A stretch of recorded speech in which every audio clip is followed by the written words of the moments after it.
I'll never forget the day I walked into a classroom that felt like a whirlwind had just torn through it. I was covering for a colleague, stepping in to substitute for the day. There were papers everywhere, no lesson plans in sight, and a general feeling of chaos. I spent the entire morning just getting the room back to a place where students could actually learn.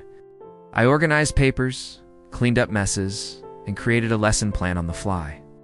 It was exhausting, but by the end of the day, the classroom was orderly, and the students had a productive, structured day. I felt good about what I had accomplished, not for me, but for the kids and for the teacher who would be returning. The next day, I was called into the principal's office. My heart sank. What could I have possibly done wrong? The principal looked at me with a serious expression and said, "I received a complaint about you from yesterday." I was stunned. A complaint? About what? He explained that the teacher whose class I covered had filed a formal complaint. She claimed I had left her classroom a complete mess, that I hadn't followed her plans, and that I was unprofessional. I couldn't believe what I was hearing.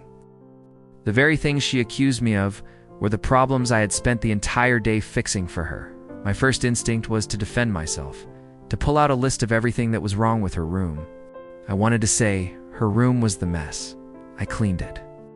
She didn't leave any plans, but I took a deep breath. I looked at my principal and said calmly, "I understand. I can only speak to my own actions." I did my absolute best to create a positive and organized learning environment for the students in my care. I left the classroom in better condition than I found it, and I'm proud of the work I did yesterday. I didn't point fingers. I didn't badmouth her. Simply stated my truth and stood by my own professionalism. The principal just nodded slowly. He had been a teacher for a long time. He knew what a substitute's day was like. He also knew my reputation. He knew the teacher who complained. And he knew her reputation too. He looked at the complaint form, then back at me and said, "Thank you for your professionalism. That's all I need to know." He tore up the complaint right there in front of me.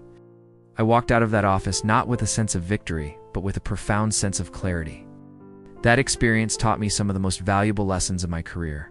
First, if your own classroom is disorganized, you have no right to criticize someone else for a mess. Second, if you don't leave clear plans, you can't blame someone for not following them. And most importantly, never ever throw stones if you live in a glass house. Your reputation is built over years of consistent, excellent work. It's built on integrity. It's your best defense against gossip, complaints, and negativity. One single complaint from someone with a shaky reputation of their own could untear down what I had built over years. In the end, your work always speaks for itself. It speaks louder than any complaint, any rumor, or any lie. You don't have to tear others down to build yourself up. Just focus on being excellent. Focus on being professional. Focus on doing the right thing, especially when no one is watching. Let your work be your voice. Let your integrity be your shield.